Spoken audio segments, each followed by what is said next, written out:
So before we get started, those of you who've joined us, thanks. What questions do you guys have that you would like to address, you know, based on maybe what you heard last week and or 2 weeks ago, and things you've been trying to use the app for? What questions do you guys have?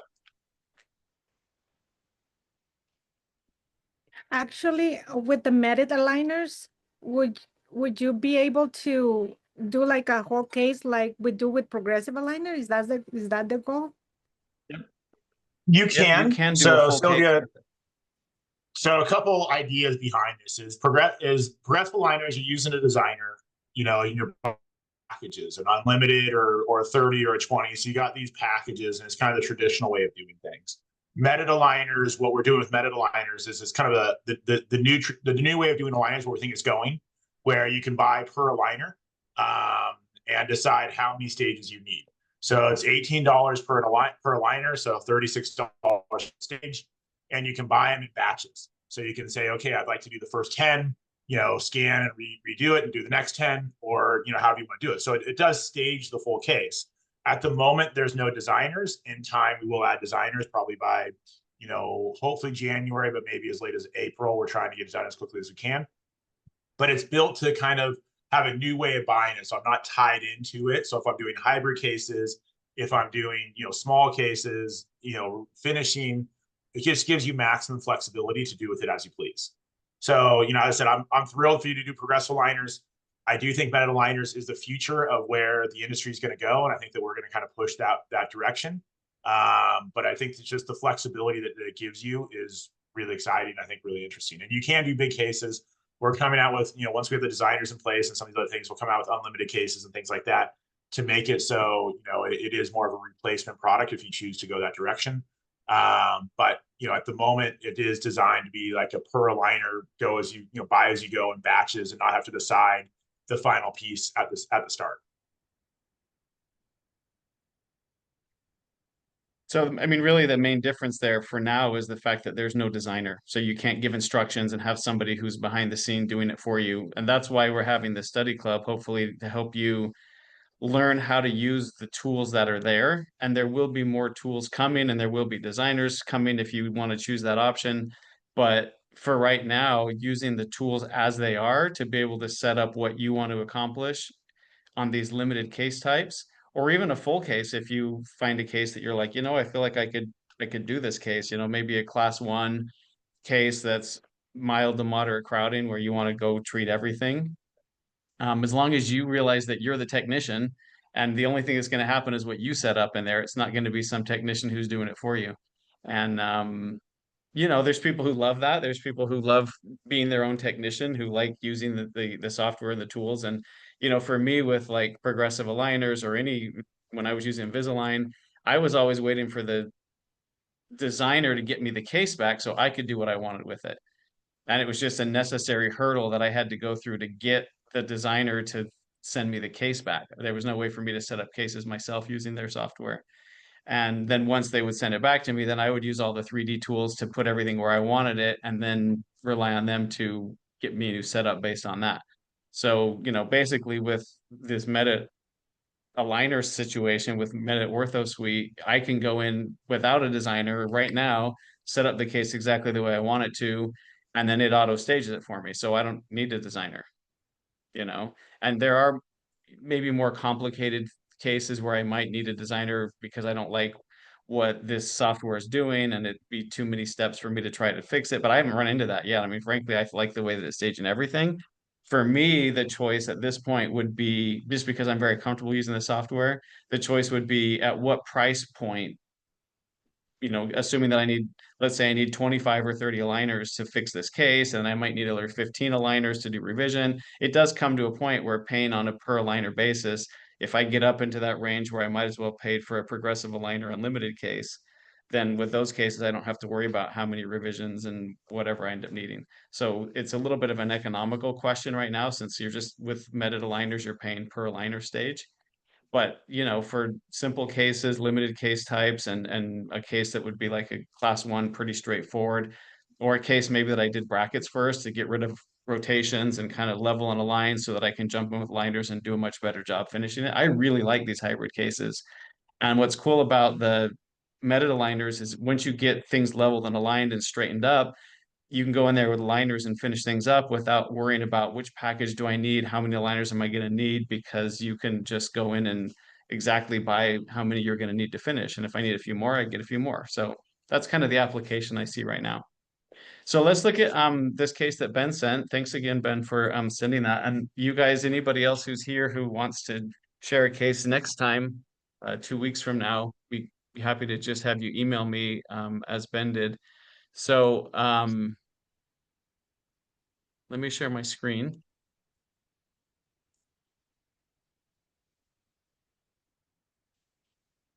So I was going to keep this anonymous, Ben, but you already told us that this was your these are your beautiful teeth here. And so just kind of playing around with the idea of doing limited alignment on what you haven't restored yet, these lower anterior teeth. By the way, what scanner are you using?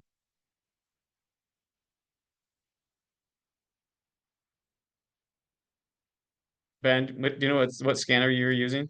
Just Itero. curious. The Cytero, okay. So it's a nice looking scan. You guys did a nice job on the scan.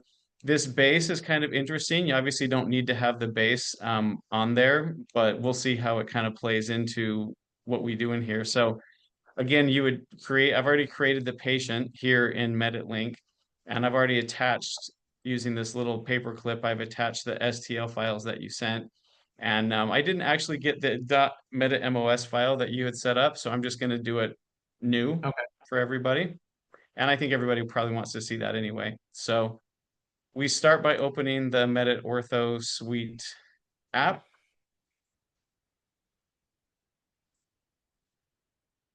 And I worked up the case a little bit earlier, but I'm going to just start from the beginning for all of you so you can see it. So we're going to work without a Ceph on this one, which on these limited case types, I think is completely fine.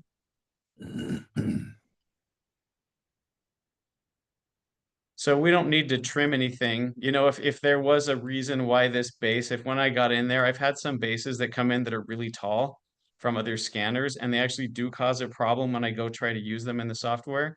So this is a spot where I could very easily just go cut that whole thing off and delete it if it's causing any problems. But I'm going to undo that so you can see this one interesting thing that it was doing with it on there, just to point it out. And then again, I'm not going to spend too much time here on this occlusal plane because for a limited case type, I'm going to, like on his, I'm not going to be moving the upper teeth at all.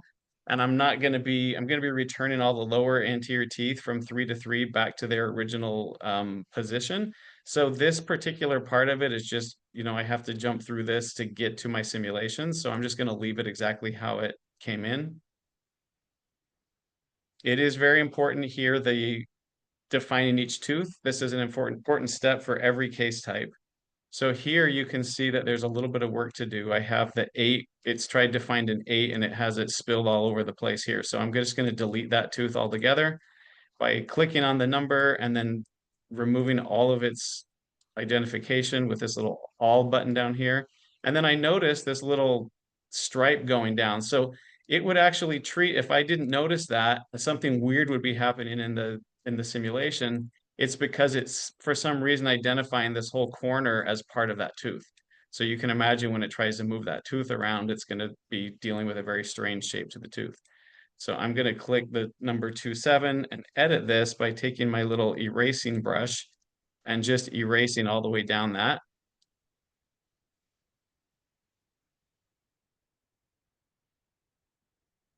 You can see I have to change the angle. There we go. It was kind of hiding behind a little rib right there. So we'll just get rid of that so it doesn't do anything weird. And then let's see if there's any other teeth that, again, I'm not going to be moving anything in the upper, so it doesn't really matter, but just making sure there's nothing else weird that's going to be going on. Like there's a 4-8 right there. So this is mostly coming from that base. If I would have erased the base, it probably wouldn't be identifying these teeth this way. So you can see that it does actually have a bit of a weird effect on it, but it's easy enough to clean up. So I got rid of that. And then it looks like the 3-5, even though I probably won't move that tooth, it's still, I need to identify that properly. So I'm going to erase the whole tooth and then just click on the tooth again. You can see that when you click on a tooth, the angle of view does change how it finds that tooth. So when I hit erase it the first time and clicked on it, see here, I don't really like how it spilled out all over into the gums. So I can erase that. And if I click it here from the lingual view, it has a different effect than if I click it from the occlusal view. See, when I go back, well, that one didn't do it as much, but when I did it on the 5, it kind of selected it a little bit differently. So no worries there. Let's have a look at how it did the front teeth. I will tell you that when you're doing your own lab work, it's not a bad idea to go in here and where it's identified tooth structure that's kind of in this interproximal area. I have to actually select the tooth to do this. It's not a bad idea just to clean that up a little bit so that it's not dealing with, I'll show you another case in a minute, where it was kind of moving some of the gum tissue as if it was the tooth. And I don't really want it moving that interproximal gum tissue as if it was the tooth. So if you're seeing anything weird in the way that it's moving your teeth when you finally get to that stage, you can always come back here and re-identify a little bit so that you're not spilling into those interproximal areas. The only challenge is once you've spent a little bit of time modifying your setup, if you were to come back here and do this, you'd have to redo all your modifications because I'm basically redefining the teeth, so it's going to have to recalculate everything. So it's not a bad idea to come through here and just clean it up a little bit if you know you're going to actually be doing, if it's a diagnosis, I'm not going to spend this much time doing it. But if I'm actually going to make my aligners off of this, I might spend just a couple minutes going through and cleaning up these little interproximal embrasure spaces.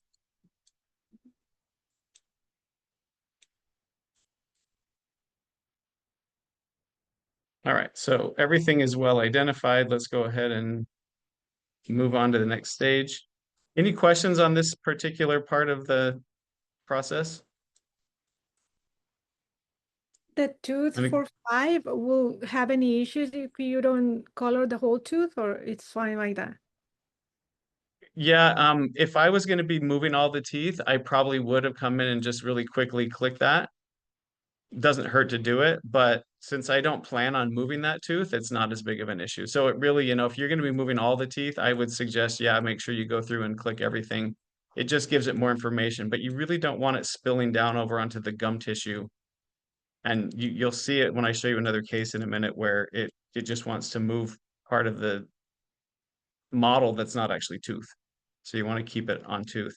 And this is another point, when you guys are going to be actually using this in your practice, you want to get rid of calculus before you scan. So, if there was calculus, like it's difficult to tell on this tooth if there's actually calculus on the lingual or if that is tooth structure. And obviously, it's going to be a lot harder to move the teeth interproximally if we have calculus in there. And so, when I was in dental school, I went to Oregon Health Sciences University, and we complained a lot because they made us do a lot more cast units than most of my friends at other schools.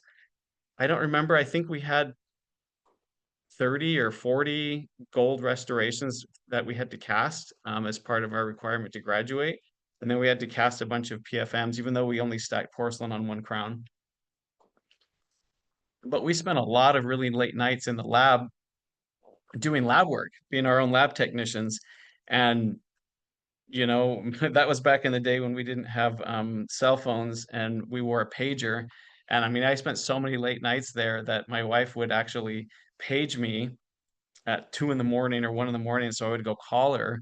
And then I found out later that she would do this reverse dial thing to see if I was actually calling from the school because she's like, what is happening? Like, why is the school making him be there so often? And is he having an affair? Like, what is going on? So we did spend a lot of time in the lab, and I was frustrated with it in school. But in hindsight, when you do your own lab work, you realize that you really have to be careful. And the things that you don't pay much attention to when you're not the guy doing the lab work is you don't pay that much attention to the margin, to having a really well-defined margin, to having a good impression, to having adequate reduction. But when you're the one dealing with all that in the lab, all of a sudden you're like, wow, it makes a huge difference when, you know, it's a really clean prep and there's a really clean margin and it's a really good impression and I have lots of adequate, you know, tooth reduction. So I have good space, good clearance for my restoration. And so you learned that being a lab technician really helped to uncover where we're weak in the clinic. And so when you start doing your own setups and you realize that, hey, if you have calculus covering a good part of the tooth, one, if you leave that there, then you're actually trying to move a tooth with calculus on it. And interproximally, how well are those teeth going to actually move and slide and rotate against each other when it's not a clean, smooth surface, when it's got rough calculus all over it? And two, when you remove the calculus and polish the teeth before you take the scan. So the best time to take a scan on a patient who's interested would be after they get their cleaning done. So all the calculus is removed, all the plaque is removed, and the teeth are nice and clean, and all the margins between the tooth and the gum are well defined. Because then when you come in here and do this step right here, everything is able to be identified a lot easier because it's a nice clean model, nice clean scan. We'll go back and now it's having a hard time defining this since I erased it. So I'm going to have to go spend a minute cleaning that up again. Dr. Harold. Yeah. Yeah, I have a question. Regarding the gum recession areas, when you define the tooth boundaries, do you cover the receded roots? That's a really good question. So in a case like this, if you can imagine an aligner moving this tooth, the more of the tooth that I actually cover, the more accurate it's going to be. So it would be helpful to go and cover the rest of that surface. That's a great question.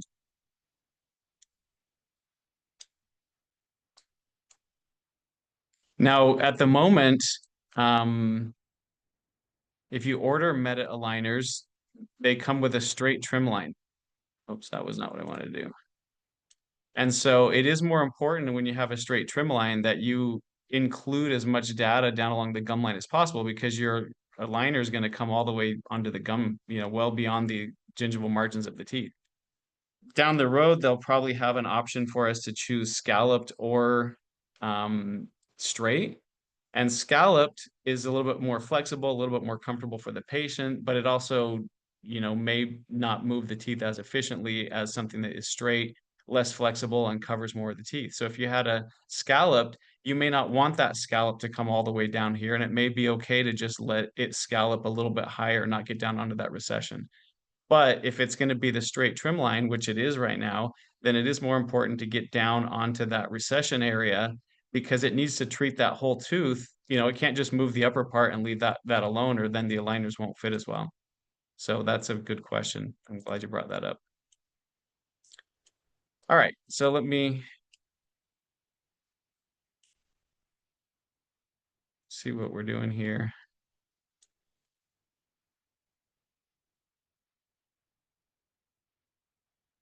Again, I got a little carried away. It doesn't usually take this much time, but I'm talking and doing it at the same time, and I'm not very good at that apparently.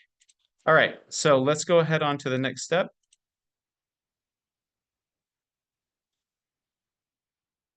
Choosing the arch form.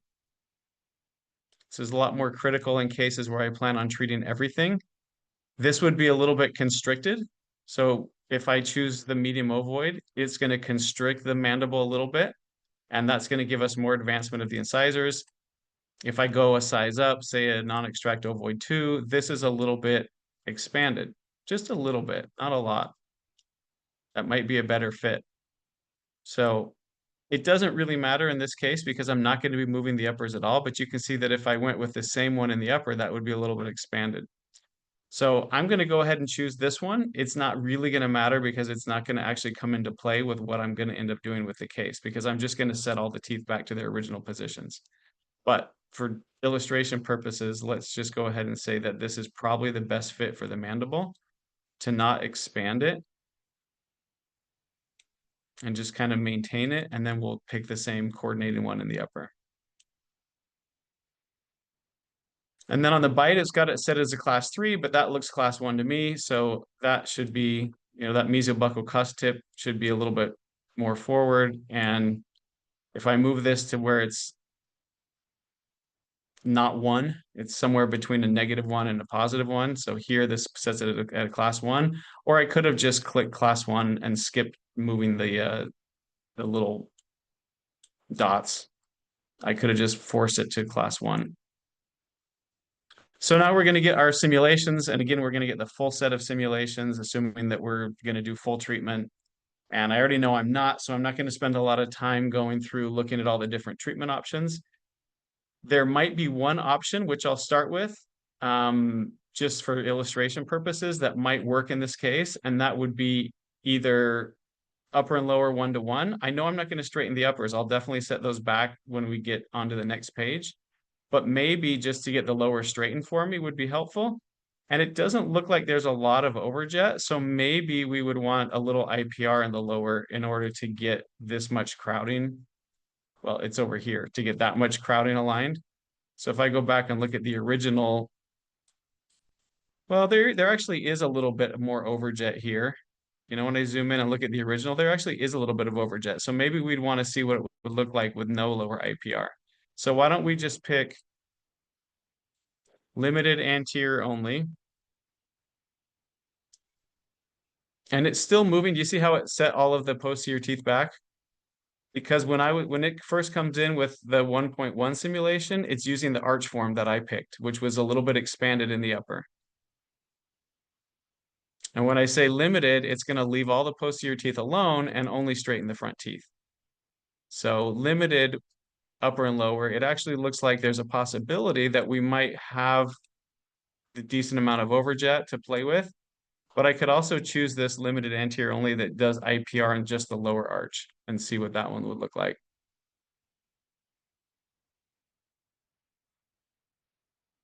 And to me, that's probably too much overjet. So let's go back to the 1.1.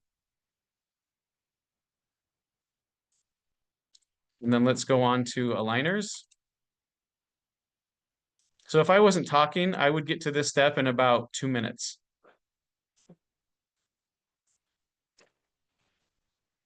All right. So I'm not really paying too much attention to this first little setup that it gave me because I'm not moving those upper teeth. There's no reason to. They look great. So we're going to click this little tool down here called the Treatment Refinement tool down on the bottom right-hand corner of the screen. And that gives us the ability to come in here and start changing things. So I already know that I do not want, let's move that up here. Do not want attachments for right now. So let's turn this on and there's a little trash can down here. We're just going to remove all the attachments for now. Maybe we'll put some back on the lower anteriors. We'll have to see.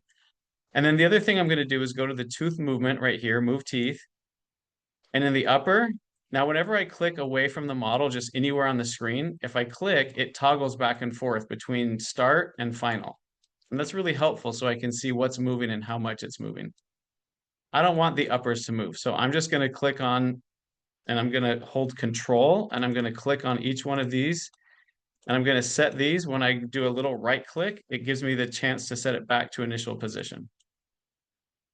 So now the upper arch isn't moving at all, and all that's moving is the lower arch. Okay, so this might be a good starting point for us where the lower arch is getting straight and the upper arch isn't moving. And it does look like we would need, in this scenario, a little bit of IPR in the lower because overjet here on this side. And if I click on the occlusal relationship tool, you can see that there's going to be heavy contacts. So if I were to just go with this, I'd end up with heavy contacts here, and we'd have to do some IPR. Incidentally, there is a Bolton analysis here we can pull up, and it actually shows that the upper arch is larger than the lower. So if we were to set this up correctly, we may be able to do it without IPR. So why am I getting all of these red marks in the lower? Let's close that back up. So what I want to show you today and pay attention to is when you click on each individual tooth, Look at the numbers over here that it gives you in the movement control box. It's got 1.1 millimeters of extrusion. Now, why did it get all of that extrusion? Well, that was because of how the occlusal plane was set way back at the very beginning. And that's why it has these red contacts. So what if I ignore all the other movements, and what if I just get rid of the extrusion that was applied to each of the teeth? Now, the extrusion was okay if I was allowing the uppers to also move, but when I say the uppers aren't going to move, it's a little bit more critical now whether I'm allowing those lowers to extrude or not. So I'm going to click each one of these teeth, and rather than click the little down arrow, however many times, like 10 times to get to 0, you can actually select that number, the 1.1, type in 0 and hit enter, and watch that tooth, and it goes all the way down. So now the tooth is still, let me click away from the tooth is still being aligned, but it's not being aligned with the extrusion that it had before. But all the other movements are still there. So why don't we do that to each one of the teeth? So I'm going to go to each one of these teeth, and I'm just going to click on the tooth, come over to the extrusion, and enter 0, and hit enter. And you can watch each tooth drop down, and it just removes that part of the movement from the rest of the alignment.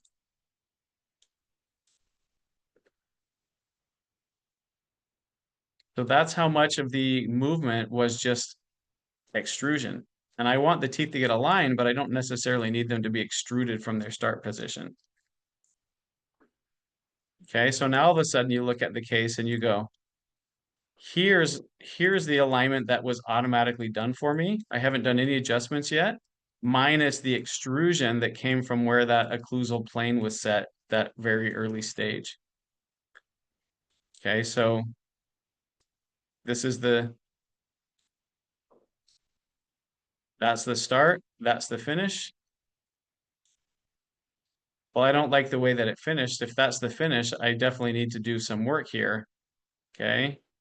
There's other movements that are still in here. So each tooth you can look at, and it can be really helpful to come through here and look and go, how much, look at this, 10 degrees of angulation change.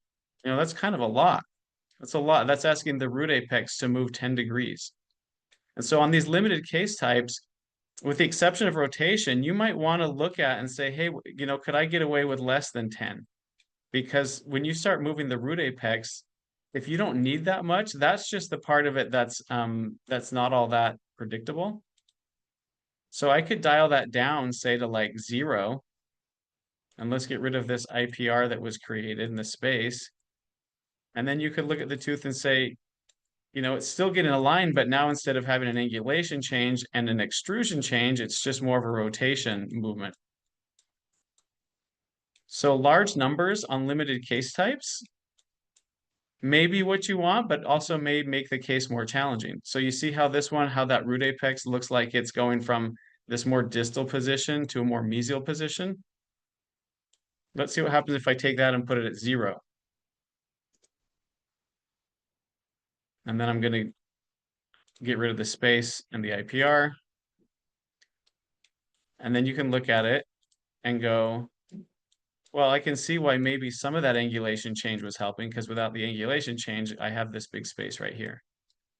All right, so sometimes on real simple cases, you may be able to just accept the alignment that it gave you, but normally when you're going to be not moving the uppers, as you are in this case, it's almost easier to just reset all the lower teeth to the start position and put your own movements in.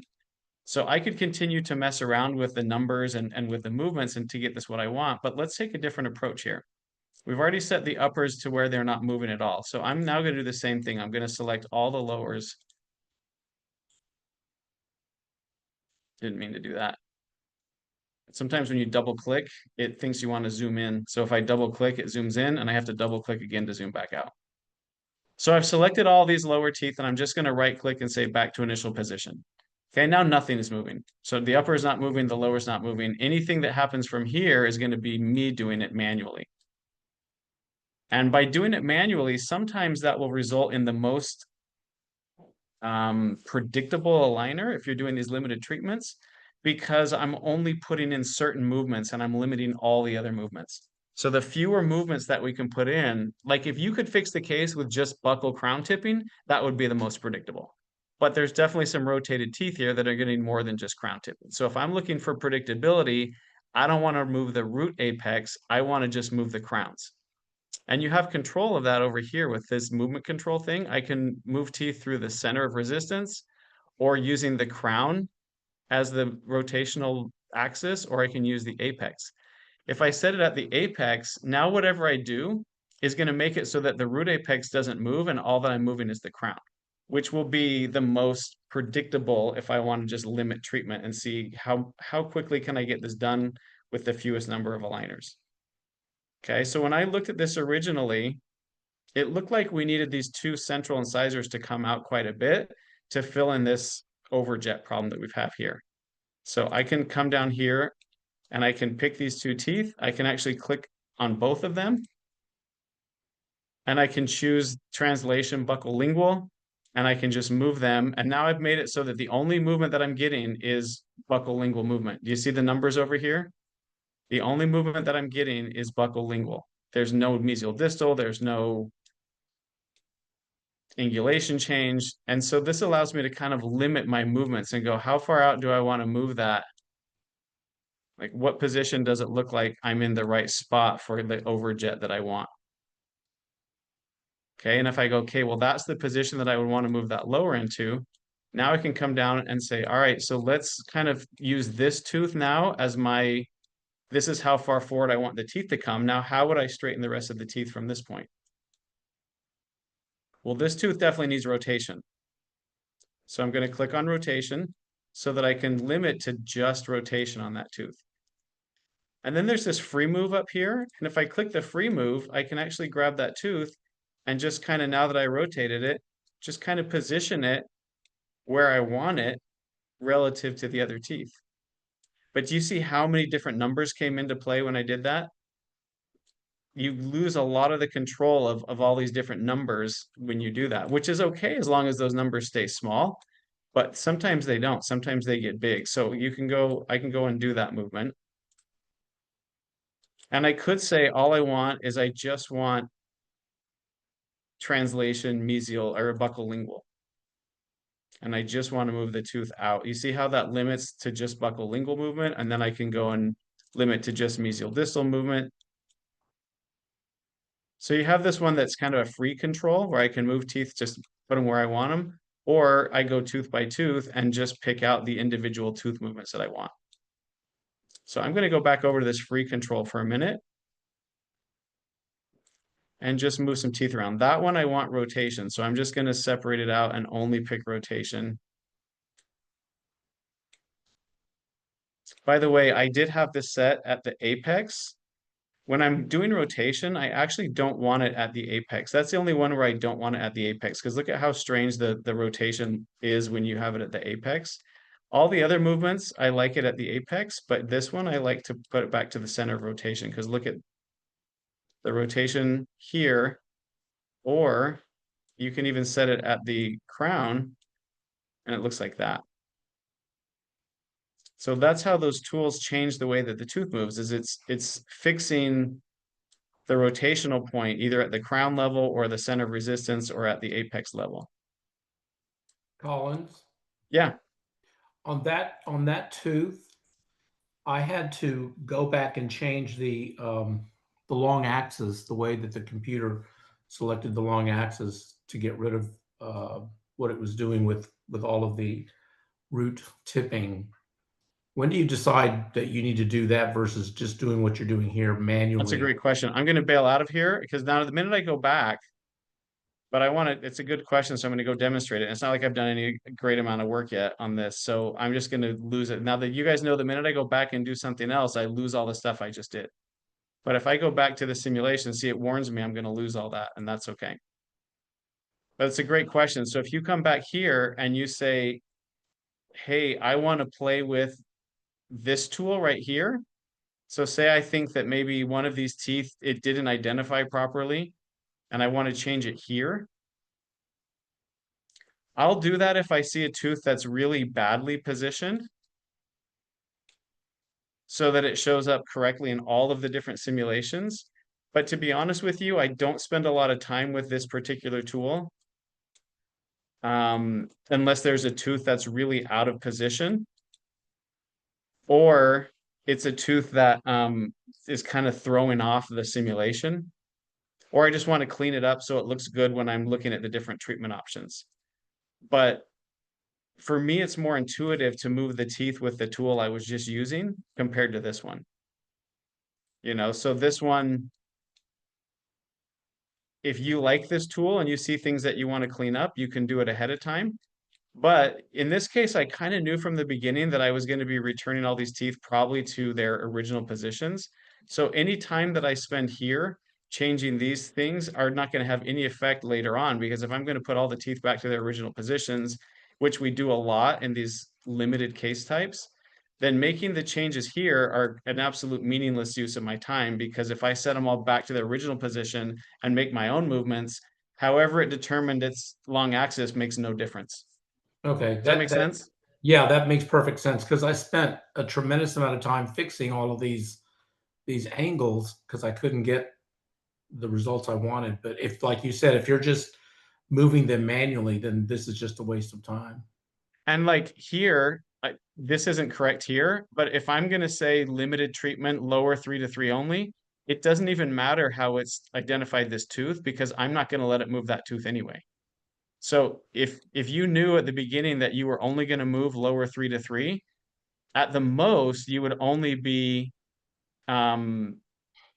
adjusting lower 3 to 3, but that would be assuming that you wanted to use the automated alignment.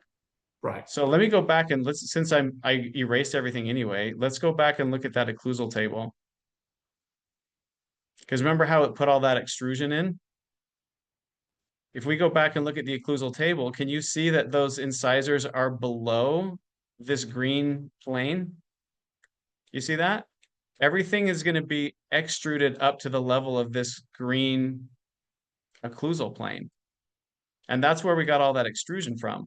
So if I don't want that, if I know going into this that I'm not going to be moving the uppers, I'm only going to be moving the lowers, and I don't want them all to get extruded, I could come in here and actually just change the angulation, and so that those front teeth, let's see, there we go. So that these front teeth are kind of right at the occlusal plane, right about right there, so that they're not really being intruded or extruded. Just sitting right on that occlusal plane. Now let's go back and see what that does.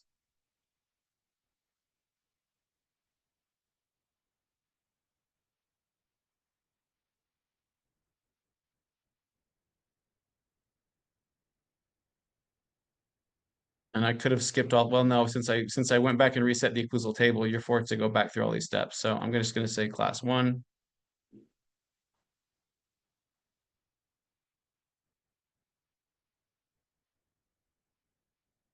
So let's say that I was going to, rather than do everything manually,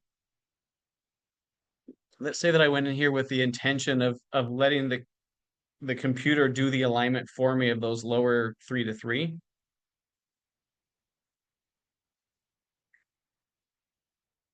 I would spend almost no time at all, unless it came up looking ridiculous, with that little tooth identification tool here, with this little tooth orientation tool. I'm not going to mess with that at all. And I'm going to go straight to limited anterior only, which now I know it's only moving upper and lower 3 to 3. I don't have an option on this page to not move the uppers. So now I know the only thing that's moving is upper and lower 3 to 3. So now I'm going to go on to the aligner stage. So you can see from the beginning, it literally takes about 2 minutes to get to this point right here. And I already know that I don't want upper movement, so we're going to go straight to this movement control. And I'm going to click on the uppers. This will be the first thing I'm going to do. And I'm going to say back to the initial position. And now that quickly, I've got a setup where the only thing that's moving is my lower anterior teeth.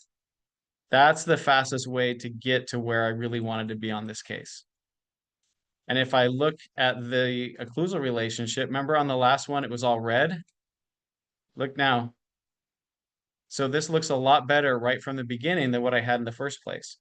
And I can go to this one and say, oh, look at that one's still extruding. I'm going to put that at 0. And then if this one has any extrusion, I'll set that at 0 as well. And it doesn't really. It looks like all the rest of them are, you know, almost no intrusion or extrusion. But the alignment's a lot better there. Okay, so now I'm a lot closer, a lot faster than what it would have taken me if I was trying to do this all manually. Okay. So now I can look at this and just go, well, generally this is good, but I have to make a decision about what do I want to do with these little spaces in between the teeth. You know, a little IPR might be nice. And then like this tooth is worn irregularly. So are we going to shave this down? Are we going to add composite to it? Like what position do I want this vertically? And so let's just go in here and add a little bit of IPR because it's going to reduce those black triangles a little bit. And it's going to get rid of the heavy contact that I still had on one of these teeth. So why don't we go just in those areas where it looked like I had some larger spaces, and let's look at what our occlusion looks like. And maybe we'll add some IPR right here just to get rid of this heavy occlusal contact. And I'm going to come back over to my tooth movement. This tooth right here, you can see that little contact. I have to turn off the contacts to be able to see the tooth movement. Okay, so I may want to intrude that tooth just a tiny little bit. So maybe one more little click of intrusion, and then that gets rid of that high spot. Or maybe I know that I'm going to go in there with a disc and smooth that little spot down because it has some irregular wear to it. See that? So if I wanted to get started on this case, I could look at this and go, you know what? This looks like a great start. Like I'm probably going to want to have another aligner or two to refine things. But I'm just going to go to here and then I'm going to get a disc out and kind of smooth everything off. And then we'll do a little refinement. So this took no time at all to set up. And if I want, I can click through the teeth and just see if there's any really big numbers that maybe wouldn't be that predictable. Like here, there's a 19, but that's how much rotation was needed to be able to get that rotation fixed. And also remember I got rid of that 10 before and it didn't look very good because it took that root and moved it back over here. So it looks better with what has already been put in there. But I can just click through and scan really quick at the numbers over on the side here to see if there's any teeth that have some number that I'm like, yeah, I don't really want that much movement. I don't think it's necessary. Now all of the numbers are pretty small except for the rotations, which we need that much rotation correction. And I might look at this one and go, you know, I want a little bit more rotation correction on this one. So let's go and just manually adjust that a tiny bit. Come back and fix the IPR. We'll put it back over here. And then reduce this one down.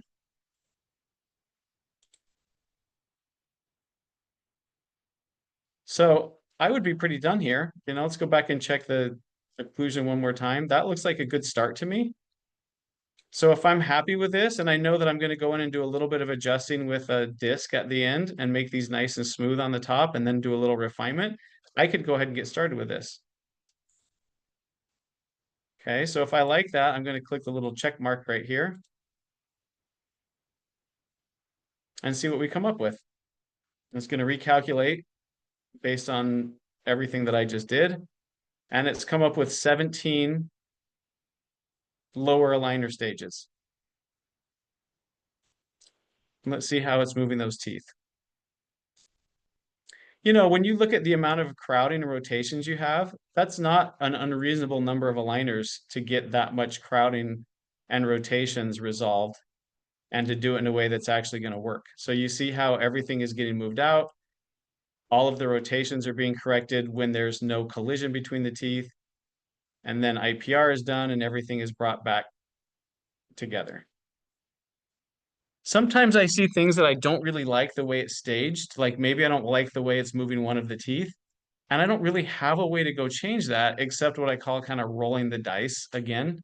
And the way that I roll the dice to kind of make it recalculate is I can make a little change right here with this little settings tool. If I go in there, it says how fast do you want to stage the teeth. Well, I can go and I can change that and I can speed it up or slow it down a little bit. And just a little change here will kind of make it recalculate. And sometimes I'll get out something that I go, oh, I like that one better. And so if I'm in love with the first one, I'll go with it, but sometimes I'll go in and just, recalculate and see how it's moving the teeth with just a little change to the speed. Or sometimes I'll go in and make a little change to the IPR, like just clicking one IPR from a 0.2 to a 0.3, or adding 0.2 somewhere where I didn't have it before, or changing an angulation a little bit somewhere. Little changes, just really small little changes. And then when you go and recalculate it, will give you a little bit of a different setup. Okay, but if this was my case, if I was treating this in my office today, I'd be really happy to go ahead and order these first, 18 aligners. And so if we do the math on that, 18 aligners at Miles, what, 18 per aligner? So at full retail fee, we'd be paying $300 for plus shipping, $300 roughly to get this done. Well, where else do I get a chance to get, 18 lower aligners for $300 plus the chance to go in and get a couple more revision aligners if I need it? Or if I wanted to try and go faster, I could speed this up. Let's go speed it up a little bit more. Let's go to like 0.4 and 3. And I wanted to maybe wear the aligners longer and know that it's going to be, maybe the tracking might not be as good, but I want to buy fewer liner stages. By going and speeding it up, let's see how it's moving it now.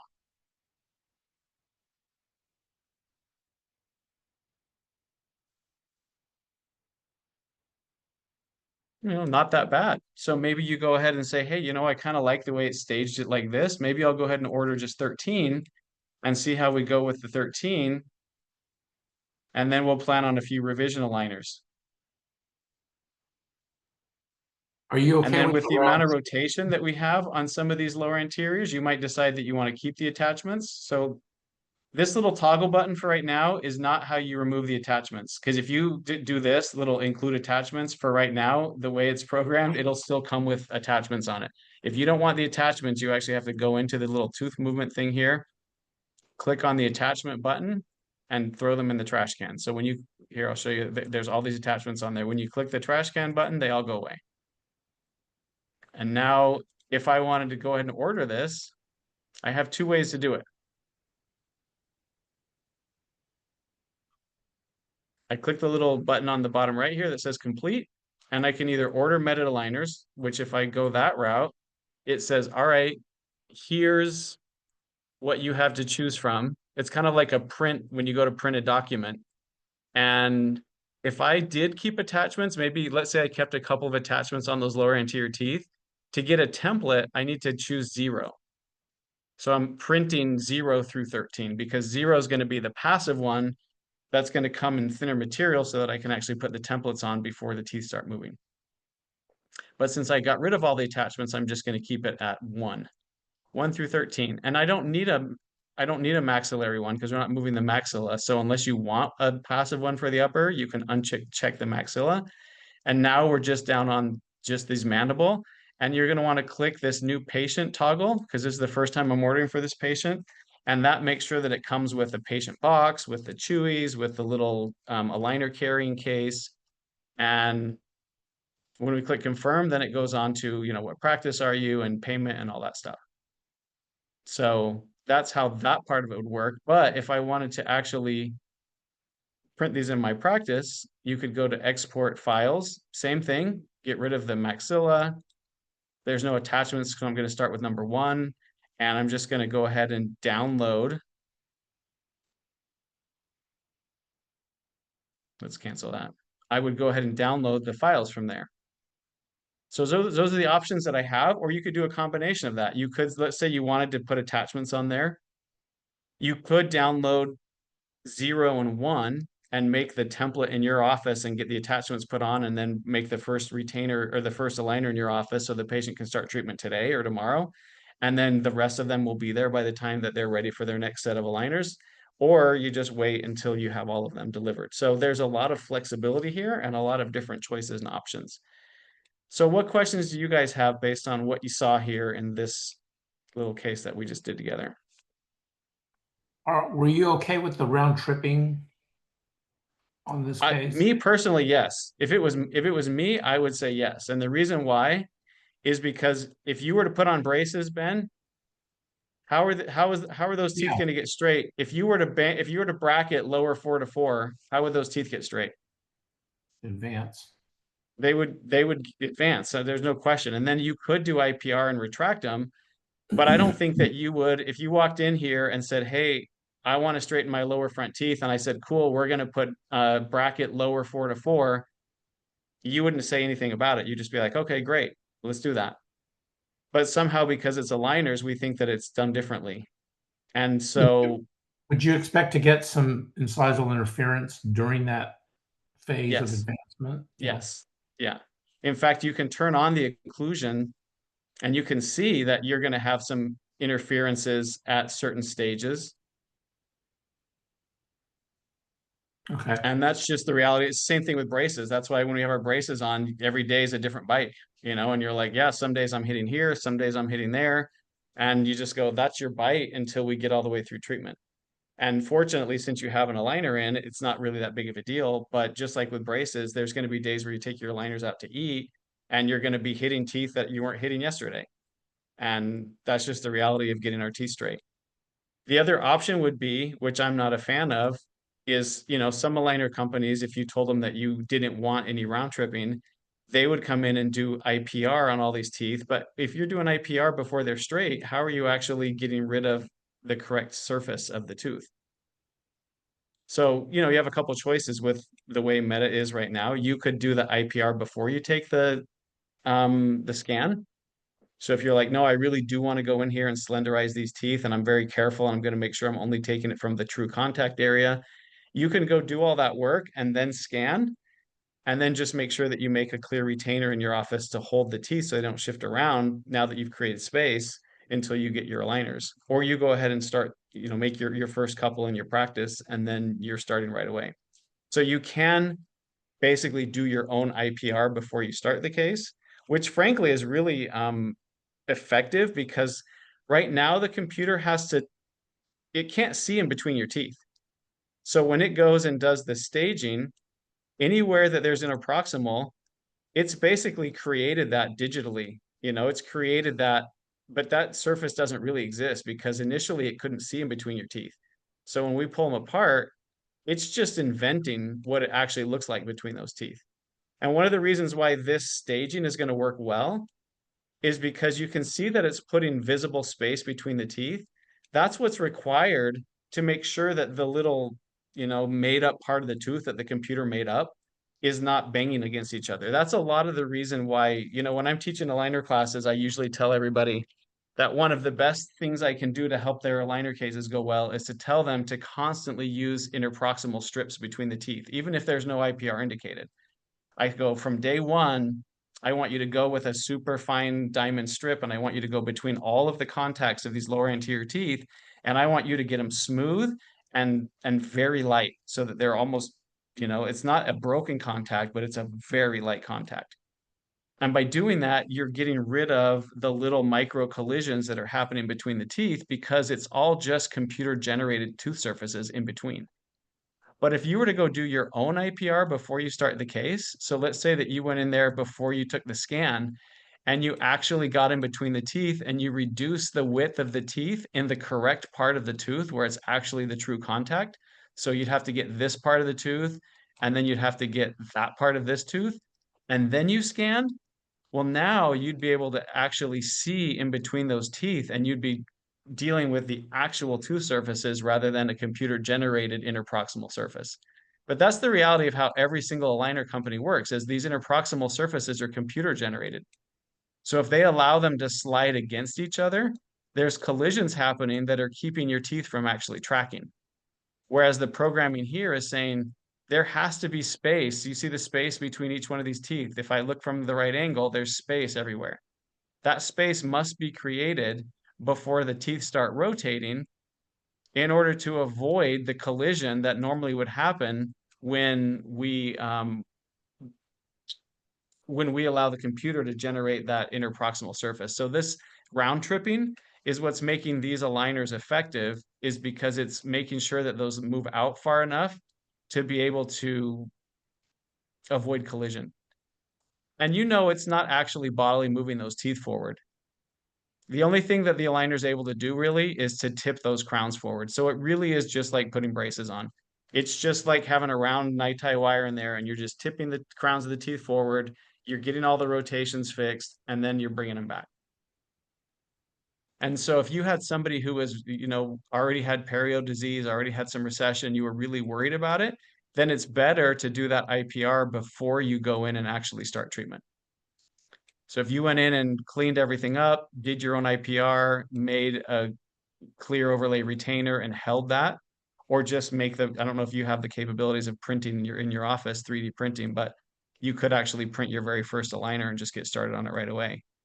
But that's my opinion and feeling on this round tripping. It is scheduled for the technicians to be able to, I'm sorry, it's scheduled for the designers of the software to give the choice in the future to reduce the amount of round tripping. So if you wanted to go, one of the adjustments you might be able to make is to reduce the amount of space that it's putting between the teeth. It just means that then you're going to be a lot less likely to have the teeth track well, but it would reduce the round tripping. But currently that's not programmed, but it is on the list of things to be programmed. That's a good question. What other questions you guys have?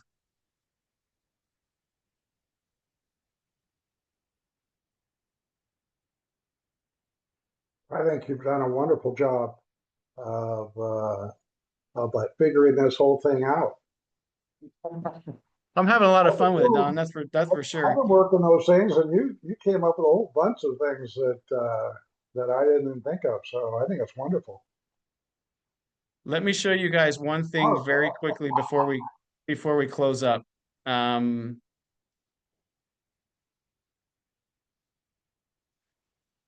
Let me see if I can find really quick a case that I was looking at where the idea would be you're done with braces. And let me see if this is one of them.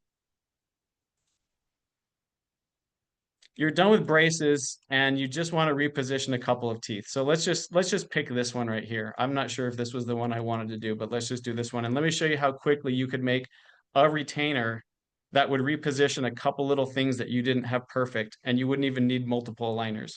So you've got your scan, throw it in here. You're going to click through all of the steps really quickly because it doesn't matter. You're going to set everything back to the original position. So this is how quickly you can buzz through these steps. You do have to identify teeth. Every single time you have to make sure that the teeth are identified properly. But this is the one that I don't always just zip right through. So this tooth right here that's not properly identified, it always is important to do this part. 4, 7, 4, 6, 5. All right, that's a 3. That's the 1. There we go.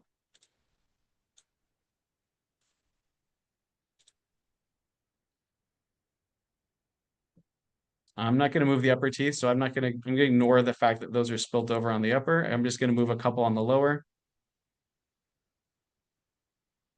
I don't even care what the arch wire looks like because I'm going to be resetting all the teeth back to their original position. I don't care about the classification.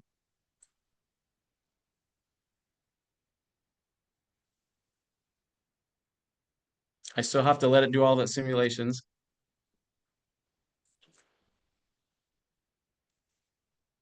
While you're waiting for this, Colin, there's a chat question. How do we send you a case and what form for next time? Oh, to send me a case, if you want to do it next time, let me type in here my email address.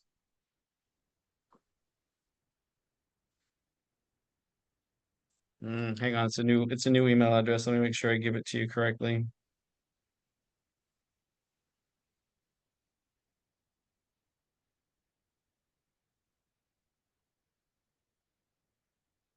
Is it Collins at POSortho.net? We're going to use Collins Harrell or Collins.Harrell at medit.com. Oh, okay. So there you go, collins.harrell@medit.com. All right, so here's the case the way it came in. I'm gonna just pick 1.1 limited anterior only, just to reduce the number of teeth that I have to set back to the original position. I'm gonna go to aligners, hit confirm. I'm gonna go straight to the tooth movement. We're gonna turn off all of the attachments. And well, actually, let's just look at the upper here. If I would have gone through and done all of that properly, I could very easily go in here and say, take these two teeth, hit control, and let's move them just enough to close up that space.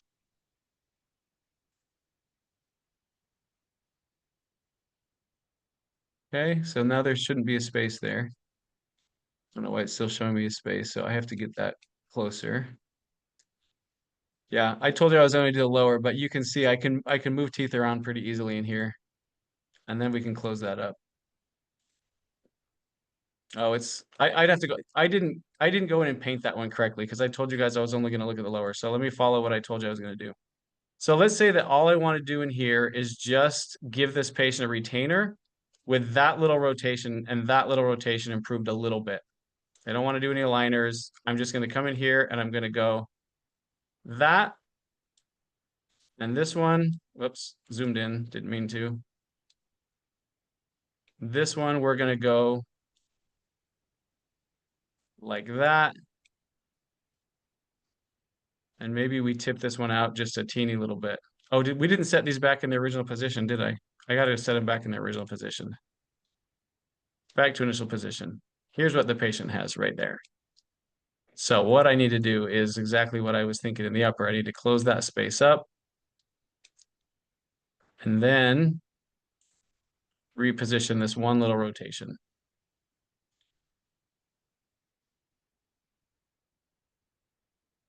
Maybe I can improve that one a teeny little bit as well.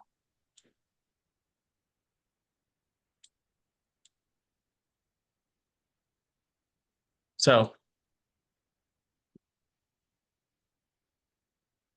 if I wanted to, I could actually come out here and say, let it come up with its own staging. I don't really even care what the staging looks like because all I'm going to do is order a retainer or print in my office and make a retainer. So I'm just going to come out here to either order Medit aligners. Come on.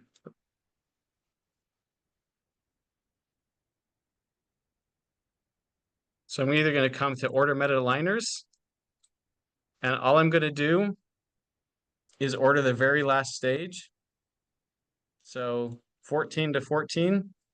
It's kind of like a print document. I'm going to print page 14 through 14. Well, it's in the mandible. It was 10 in the mandible. I didn't look. So 10 of 10 gives me that very last stage.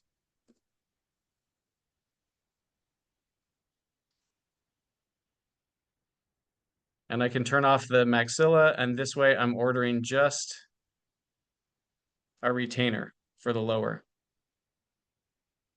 Or if I want to download it, I can just download. If I have a 3D printer in my office, I can just download number 10 of 10 in the mandible and do a suck down in my own practice. And maybe I'll do, I like Zendura. Maybe I'll do a Zendura flex as my first one. So it's a little bit flexible so that it kind of moves those teeth a little bit better. And then after those teeth have moved, maybe the patient wears it for the first 2 months. And then after that tooth has moved a little bit, I'll go and do a little bit of maybe super light IPR in between just to make sure that everything moves. And then once everything's done, I can go in and reuse the same model, but just now make it with the Zendura A, which is a thicker, I do it in the 1.0 millimeter retainer material and make them a final retainer. So you can actually use the same software to just do little minor tooth corrections. And rather than buy all the stages, just print the final one. Your braces just came off. Those teeth are fairly mobile. And so you can make them basically repositioned final retainer in your office using this software, where you just don't worry about all the stages. You're just making them one final retainer that has some little tweaks to the final position that you want. And you can do that very quick and easy. And, you know, maybe you have a couple little spaces and you want to just pull everything together to close up those spaces and tighten it up at the end. Anything that you want to do, really simple little things, you don't even need multiple stages. You can just buy that final one. And as the patient wears that as their final retainer, it'll help to just do those final little tweaks that you wanted to get everything perfect in that last retainer. And using a flexible one first, like an aligner stage first, and then a retainer, but using the same model will help you accomplish that. And again, it doesn't have to be like, oh, I only wear it for 2 weeks. You'd let them wear it for a month or two and then switch over to that final retainer. And then 6 months later, those teeth are going to look a lot better than they did the day you took your braces off. All right, guys, that's it for me today. What other questions do you have that I can answer for you? Is your last presentation posted online? It should be. We will send out the last one from 2 weeks ago. It was recorded, and I'm not sure where it's being posted, so I will make sure that everybody who signed up can get access to that last one. And then, do you direct 3D printing of aligner suck down method? That's a good question. 3D aligner printing is currently, this software is not able to produce an STL file that is the aligner. It's only producing a model. So the only option you have right now is to produce the model and 3D print the model and do the suck down or the like biostar forming thermoform. But as far as actually printing a 3D retainer or printing a 3D aligner, the software doesn't output an STL file that is the actual aligner or retainer. Now, if you have some software where you can take the final model and then make a retainer for it, you could certainly use this software for that, because you can get the model, but then you'd have to go into like Model Builder or some other app to actually make the printed retainer. And Medit does have Model Builder, and that is something that we will be, you know, joining those together at some point. But for right now, within Medit Ortho Suite, it's only outputting an STL file of the actual 3D model, not the retainer or the aligner to be direct printed. Did that answer your question, Dr. Yang? Any other questions? Yeah, thank you, Dr. Harold. We'll get there though. We will be, I'm sure, direct printing these soon enough and finding application for that as well. One of the things that was interesting that, you know, we were talking about and looking at is how when you thermoform, even if you use Biostar or something that uses pressure, you know, the professional way to do it, you still have a fair amount of slop inside the fit of that aligner or that retainer. And so when we get to the point where direct printing aligners make sense, the fit is actually much more precise. And we know that with aligners, controlling tooth movement depends completely on how intimate we have contact with the tooth surface, which is why we want calculus removed and we want plaque removed. And we want bigger teeth. You know, the more surface area we have, the more we can control those teeth. But the direct printed aligners, when we get to the point where that's a viable solution and where it's working well and the material's good and everything, it's kind of exciting because the control will have over the teeth when we have intimate contact with every single bit of that tooth surface, rather than, you know, the kind of decent contact we get from a thermoform. Will actually be pretty fascinating to see how aligner treatment changes when we have that more intimate contact. So I'm looking forward to that. I don't know when that'll happen, but for right now, I think we've got a pretty cool solution for doing a lot of things that right now are outside of our reach. And for those of you guys that are coming to the update, we're going to be talking about how we maximize all of this for doing phase 1 kids ortho, being able to just go in and do minor things to be able to hit those early phase 1, you know, reposition that tooth a little bit of expansion, get that tooth out of crossbite, just the little things that we don't really want to pay for a whole aligner package, or maybe a pre-restorative setup where you just need to move things a little bit and, you know, you don't really want to pay for a whole $1,000 aligner package. So I just think this has huge applications to your practice and so many different places where we can take advantage of it. Well, thank you for joining me. I hope it's helpful, and we'll do it again in 2 weeks. Thank you, Have a good Dr. evening, Harold. everybody. See you, Dr. McGinn.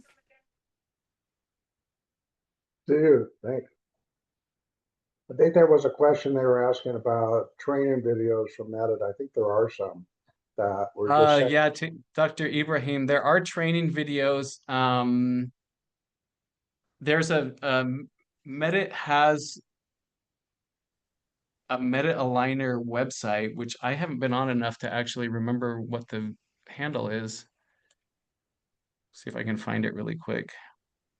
One of the places where you can get some training videos is inside the app. Here, I'm gonna share my screen again.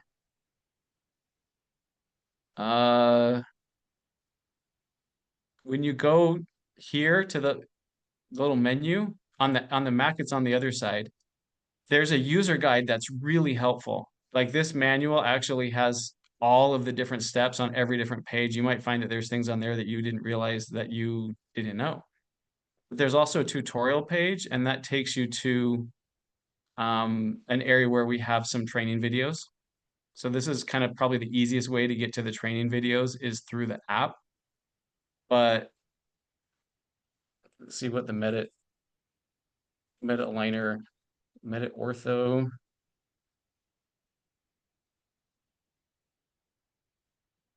Yeah, meditortho.com. So if you go to meditortho.com, there's also some good information there.